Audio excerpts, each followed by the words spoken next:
And this is Faisal. Faisal, hopefully I said that right. Wow, very cool. Yeah. That we got a lot more information. That's when we were all the information we were talking about and discussing the last one. We know we have some projects you've attached yourself to. Maybe your separate website, a different.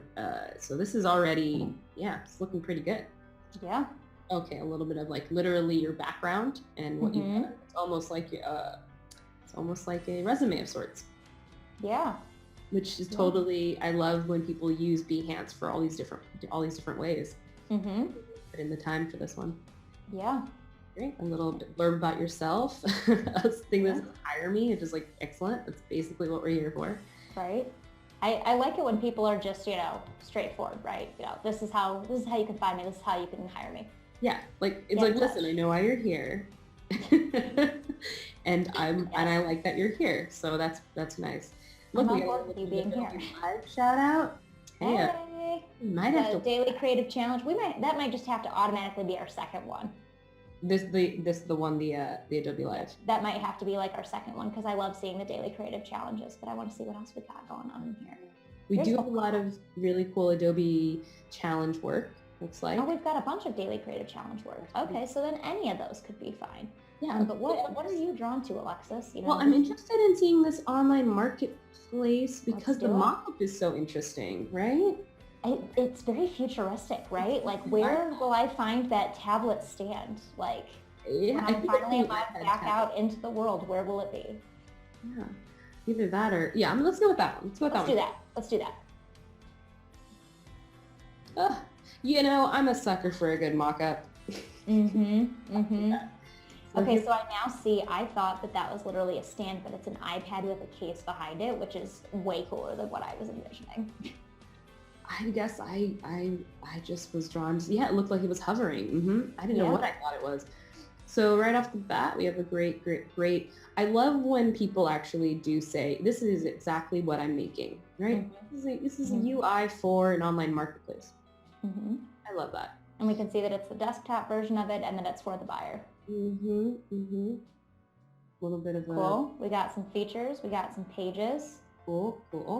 It's just one thing that I could call out, like right now, I would love if you maybe, showed the features and then an image of the features or pages and then like maybe just one, just so I get a sense of like what I'm diving into. I love that we've outlined it all so I know exactly what I'm getting myself into, but I would love to see like one more visual as we keep hopping, because my thought was that once we pass pages, we were maybe going to hit the visuals and then we see fonts, which I love. I love seeing what people have used, but give me like one more image. Yeah, it's too long until we see it. All right, here we go. We're here. Yeah, look at that. Okay. That's really cool. Right off the bat, it's looking pretty clean. We can tell everything's lined up. I do think your font scale is working well. It does look, though it looks great. The only thing that kind of takes me out of this project, and I've said this before, is your lorem ipsum text. I almost truly thought this was, and maybe it is live, but not that it takes away from it. I'm just kind of like, wow, this is real, and it's like, but is it? I don't know. Yeah, and that's, one thing. I mean, usually when I first start designing, I'll always, throw lorem ipsum in there as I'm moving things around, but I try to stick with the length of what I know it's going to be, right? But at some point you have to shift to make sure that the content fits the design so that you're not redesigning it. So you just want to make sure. I mean, maybe the 3 lines is the maximum, but what if you needed a 4th? Like, what does the content in there look like? And how do we, actually make sure that it will work in the real world and stand up to it? Absolutely. Yes. And and there's really nothing wrong with it in general. We can see this look, we can see how it actually, you're using lorem ipsum in a way that does make sense, right? The most important parts that you want to showcase to us are your creation of a login page, generally the layout, all these things that you've addressed. And over here, it's now we're walking through this, we're doing this like onboarding. Yeah. So, and you know what? I don't hate it where it is, right? Like, it's not. I agree. It takes you out of it for a minute, but it's better than, lorem ipsum for every single category, right? Or for the description below, submit your project in less than 10 minutes. Like, exactly. That works. I'm loving it. I'm loving this project though. Looks great. I like that we've led with iconography, right? Like a lot of times, especially if you're trying to submit something or walk through something, it's so easy to just use labels on buttons. But I think the iconography really draws my eye and makes me think, okay, ding, ding, ding. Which of these makes the most sense for me? Wowzers, looking good. Oh, wow. That's a project. One thing I'm looking at is that light gray under project posting. I'm wondering if that's accessible. And maybe it is, and it just looks a little bit light to me. So you've got like the project title, preferred project, urgency, and then project description and budget are sort of that lighter gray. And I'm wondering if that's something that someone would actually be able to see. But then I'm also wondering if, that's showing you what has not been finished yet. And maybe if it is, maybe there's an X there, or maybe there's like a circle with the line through it so that you know that that's still something that's outstanding. Absolutely. Yeah, I agree. I definitely agree with that. Yeah, I think overall though, this is like very clean, very straightforward. Great way to sort of look at everything. Looking really good. Really great. Yeah. All details. Very cool. Yeah. All right, nice. This is great. And yeah, now we're getting to the point where there is a lot more lorem ipsum than norm. But you know what? I get it. You're at the end of your project. Maybe you're at the end of wanting to write all the descriptive text. Maybe it's a great next step for showcasing the project, though. Yeah, I think if you want to take it one step farther. Exactly. Okay, yeah, cool. I like that. 100%. Okay, awesome. Well, this project was great. Yeah. All right, let's do one more. I think we have time for one more. So your choice. Any of the daily creative challenges look super fun, but I'm very intrigued by the smartwatch that I see in the top, awesome. top left. Yeah, let's take a peek. Oh, it's a calculator. Ooh. I think I remember this daily creative challenge. I love that you wrote about the challenge. I really appreciate you writing about the challenge and what it is and how it's... Because everyone who does the creative challenges has a different prompt for different reasons.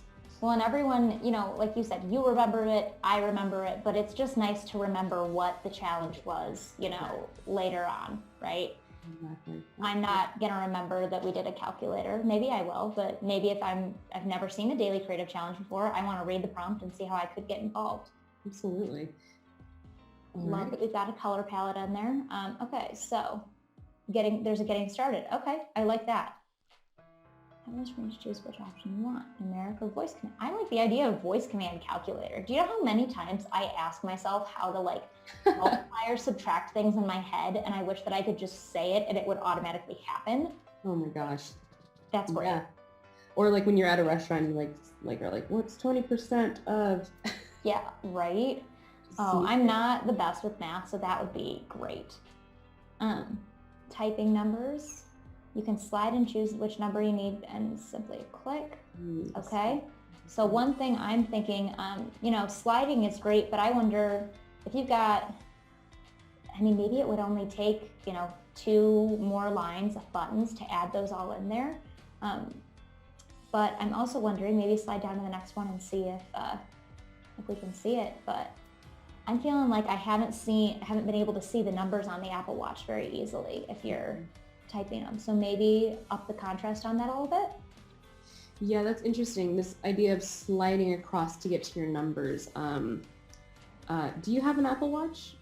I do not. I don't either, but I have played with a lot, and it is a very small surface area, which is exciting for interaction designers and UX designers, but it's also a big challenge. So I'm wondering if that slide mechanic or, this double line,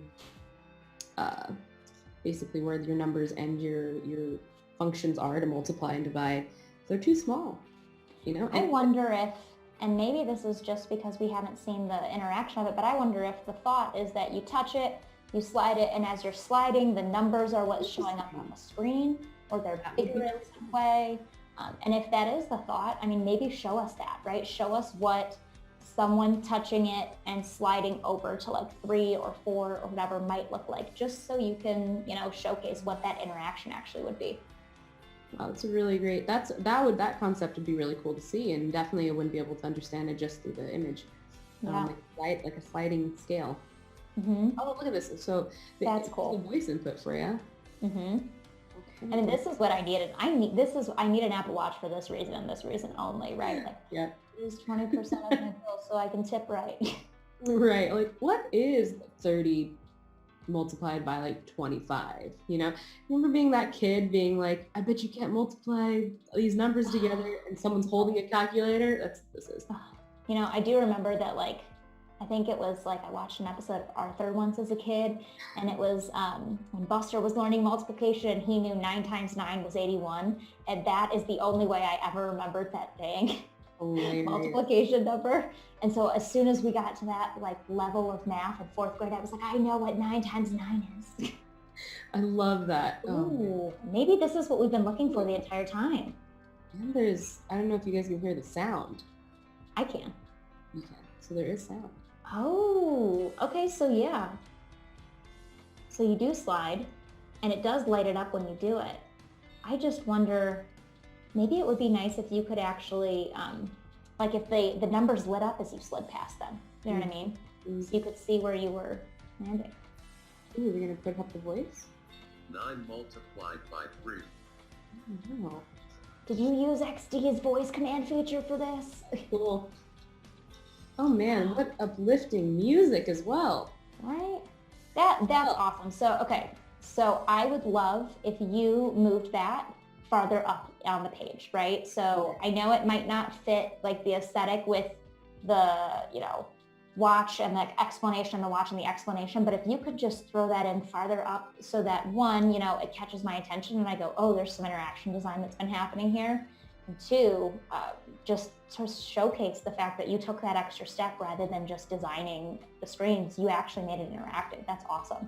It's really, that was wonderful. That was really cool. That was pretty cool for a daily creative challenge, I must say. Yeah, knock that out really quickly. Dang. Yeah. Good job. Hours to do those. Good job.